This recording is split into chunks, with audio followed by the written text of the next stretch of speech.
Hi guys, Georgia here again.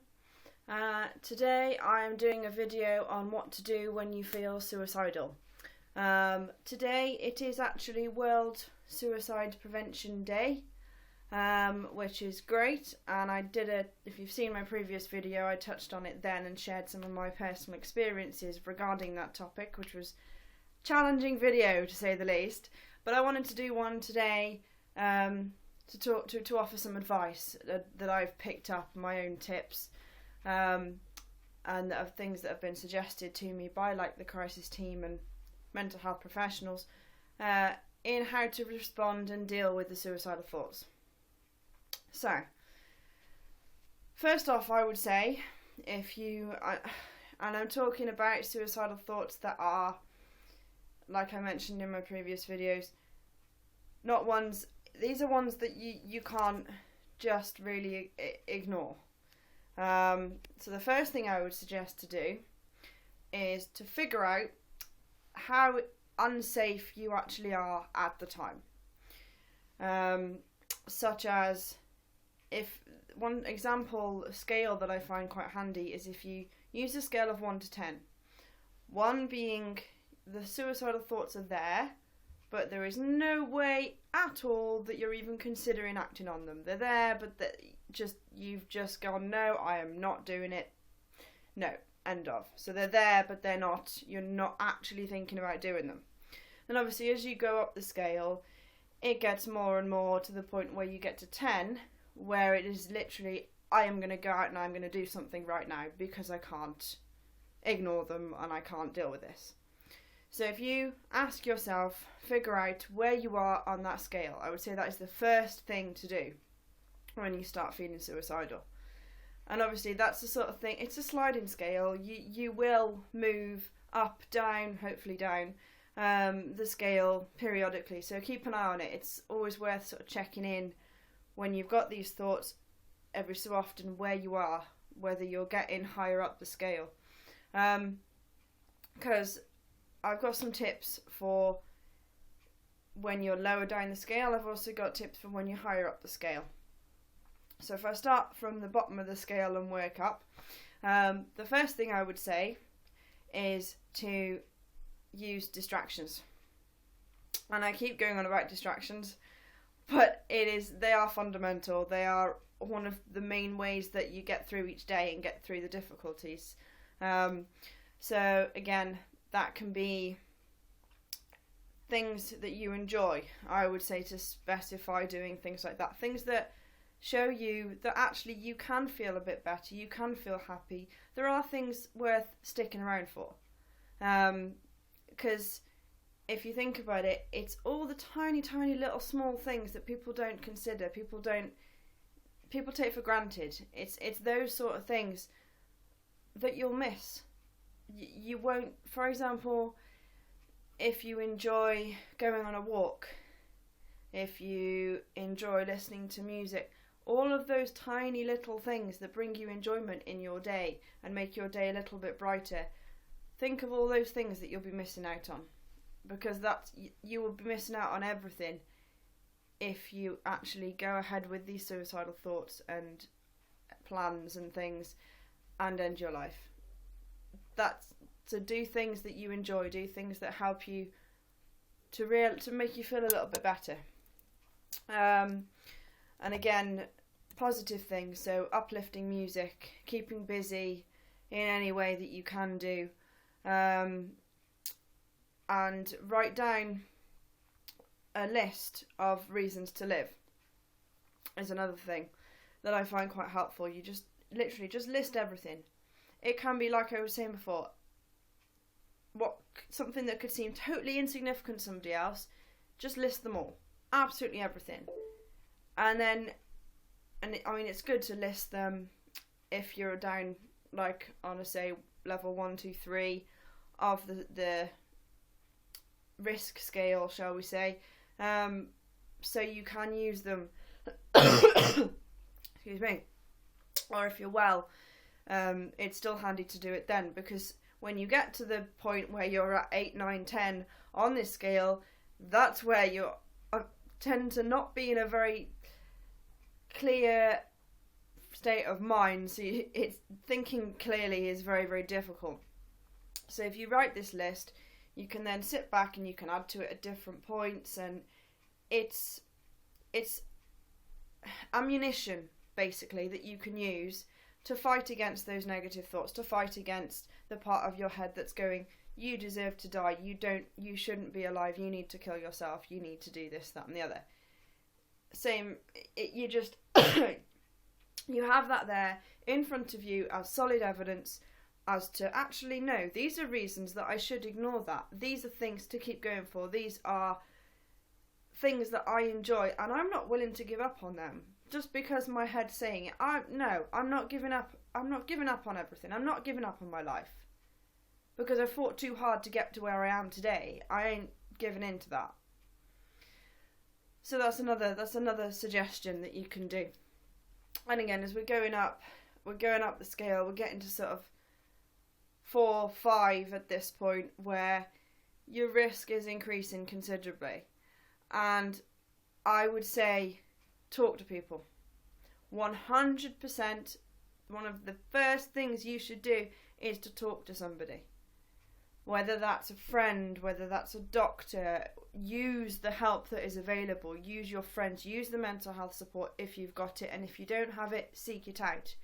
Because these suicidal thoughts, they are dangerous. Yes, you can have them, and you can have them for years and not think on them, not consider them and not act on them. But there is always the risk. It's always worth to talk about it. It's always worth getting it out there and sharing it. And that's what, well, today of all days, that's what Suicide Prevention Day is about. It is about reducing the stigma, reducing the taboo. And people don't talk about it because they don't know what to say. They're worried about setting someone off. If someone is suicidal, they want their feelings heard. They want someone to actually sit and listen, and so they can talk it through and offload and say, this is why I'm feeling so bad. And then together, you and that person, or group of people, the more the better, can then sit and go, right, okay, well, this is a problem you've got right now. This is one of the things that's upsetting you. Can we reduce that in any way? Can we look at that differently? Can we minimise it even slightly? And then on to the next problem, and so on and so forth. Because I know for me, when I get to the point where I'm suicidal, it's not just one problem. It's not just one thing. It is absolutely everything, and I'm 100% overwhelmed. So it's not just one little thing. There's a giant list. But it's finding that person to help someone who's suicidal, and from being suicidal, it's finding that a way to minimise that thought, the thoughts of there is no other way out. It's showing that person, and that person learning that there is another way out. It doesn't have to end in suicide. And that's what it's all about. So talking about it is absolutely vital. Another thing that I've got on my list is opposite actions. So if you feel like killing yourself, obviously you're not, that's self-harm, that's the ultimate self-harm. So do something that is actually the opposite, and you're actually looking after yourself. So you get those thoughts and you go, no, actually, I don't want to do that. I'm going to run myself a bath. I'm going to snuggle up under the duvet with a good film. I'm going to make my favourite food. I'm going to listen to my favourite song. I'm going to be nice to me. Do the opposite of what your head is telling you to do. Because that can work quite significantly. It's something that I've actually had only just a skill that I'm learning very recently because my psychologist suggested it to me. And I'm finding it really helpful, to be honest. So it's definitely worth giving it a try. And then we're going up the risk scale again. We're getting to sort of 7, 8 stage at this point. And I will say, if you've never had suicidal thoughts before, then the first port of call will be your GP. If you're under the mental health team, well, hopefully, I'd like to think that you would have had a crisis plan created, which I'll do another video on what a crisis plan is for those of you who don't know and what its purpose is. But I would say the higher up you get on this list, the more you need to be consulting that crisis plan. You need to go and you need to read it and you need to put it somewhere that you will see it. Mine is actually on the wall there behind me. I don't know if you can see it, but it's somewhere prominent. It's in my lounge where I am most of the time. If I'm in crisis, it is right there. I can see it, I can use it, boom. And it's got a list of things I can do, people to call, numbers, helplines, places to go. It tells me what to do. So when I'm at that point when everything's going nuts, you can go, right, whoa, it's on a piece of paper in front of you, you can read it. Sorry, I don't know what's going on with the light, I do apologise. And it tells you what to do. So consult your crisis plan. Definitely another one to go for. And again, now we're getting up 8, 9, 10 is where we're getting to now.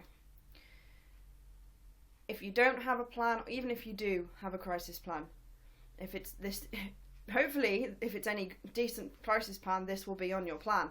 But when you get into that point, you need to do something, and you need to do something now. You can't wait around. You have to do something to keep yourself safe, because your safety is paramount. So getting to that point, you're going to need to call somebody. And I mean, calling somebody and just having a chat is great. But personally, I find when I'm at that stage, simply just talking to someone is often not enough. I actually need someone to physically come and be with me, or go to someone's house to make me safe. Because the chances of me doing something, again, this is slightly different for everyone, is reduced dramatically if I am with somebody else. If I'm on my own, and they always ask you, and anyone talks about suicide, one of the first things they say is, do you live on your own, or are you on your own at the moment? Because your risk is significantly higher if you're on your own. It's just fact of the matter. So get somebody over, call someone, and that can be anyone. Mate, family, cousin, person, that can be absolutely anybody. And you don't have to talk about it. You don't have to say a word. You can just be like, yo, can I come over, see you, have tea, and again, you won't have to not necessarily stay there all night. Just be there until the feelings pass, because they may, or they will pass. First of all, they will pass, but sometimes it can be a couple of hours where you're at like 10, and then it can just reduce down and down in a short period of time. Other times it doesn't ease off, and you do need to spend a night or a couple of nights or a few days with a mate, or have a mate over. But definitely do that. Another thing is go somewhere safe, such as going to a friend's, such as just if you're alone, if you're in the house. I've just remembered something I was supposed to mention earlier, actually. Sorry. Sidetrack. I will go to that one now. Earlier on, before you get to 8, 9, 10, before you even get to 5, you need to remove anything dangerous from the house. Tools, meds, anything that you could possibly think, within reason. Everything that poses a significant threat to you that you could use, or that your head has considered using, you need to deal with it. You need to get it out the house. You need to get it away from you. Even if it's giving it to a friend, throwing it away, anything. Because you need, in that moment, the impulsive decision to, I'm going to do this, I'm going to overdose, I'm going to attempt. If that item is not there, if it's in the house, the chances are that you are going to do it. If you have to go and buy it, if you have to go out and get it, or it's not readily available, it gives you that, even if it's just half an hour, that extra half an hour to reach out for help. And that can be the difference between you attempting and you not. Simple as. So going back to what the last point I was going to say, If it comes to it, absolute last resort, and I know that it's absolutely terrifying and it's the last thing you want to do, but to make sure you're safe, either take yourself to hospital, A&E, or minor injuries if there's not an A&E available, or if you're under the mental health team and it's during opening hours, take yourself there. Talk to the duty worker, duty CPN. Talk to somebody. Take yourself somewhere that you know you will be safe. As much as it's terrifying, is it not more terrifying to actually... I apologise. Is it not more terrifying to actually worry and risk actually killing yourself than put yourself in a bit of an anxious situation to make sure you survive the night? In my opinion, it doesn't weigh up. I have actually done it. It takes a lot of balls, I'm not going to lie, one hell of a lot of strength to be able to do it. But even if you just call Shop Doc, you call out of hours GP, you call crisis team, you call someone, you get someone to keep you safe. You keep yourself safe, or if you can't, get a friend to do it, friend to call for you, call 999. If you have to, do it. Don't hesitate, just do it. I have done it. I will probably do it again at some point, hopefully not, but chances are it might happen because this isn't a quick road to recovery, as we all know. But I have also taken myself down to the police station. I have walked myself down there. I have also called and asked for the police to come out themselves as well. And don't be scared of the emergency services. That is what they are there for. They have a duty of care. They will never turn you away. They will never ever turn you away. Call them, lean on them, use them. That is what they are there for. As much as you may think, oh well no, because they're not mental health professionals. When it comes to life or death, which is what you're at when you get into 9, 10 on this list, on this scale, doesn't matter. Do whatever the hell you can to keep yourself safe and keep yourself kicking. Because when you attempt, you can't go back. You can't. God forbid you do it and it works. That is nothing you can stop or change. Or if it doesn't work, think about the consequences. If it doesn't work, you could wind up in a vegetative state for the rest of your life. You could wind up in a wheelchair. You could wind up with long-term organ damage. Anything like that. Think about it. Is it worth it? Honestly, as much as everything may seem 100% impossible right now, there is a way. No matter how small, you just need to find it, and you need to hold on to it and fight for it, because you can do it. I am standing here and I am proof that you can survive the thoughts, you can beat past them, and they don't go away necessarily for a long time, but you can deal with them, you can survive them. And that's what you guys need to remember, and that's why you need to keep going and keep talking to people and raising awareness and messaging me, comments on my page. Talk to me, talk to everybody else, talk to other people who posted on my videos, because I've got some supportive, great other YouTubers on who are watching and commenting on my videos. So use them, use what's available to you. Please don't suffer alone. And I hope you find this video helpful. Don't be afraid, please don't be afraid to use the emergency services. They will never turn you away, and in my experience, they've all been really good with me. They haven't kicked off, they have been great with me. So, there's a chance that they're not all bad. Lean on them. And I'm going to leave it there, because my phone is going again. I'm really sorry. Take care, guys. Keep strong. Talk to me, message me, subscribe, like, let me know what you think of the video. Hope it was helpful. Keep your chin up, keep strong, you can get through this.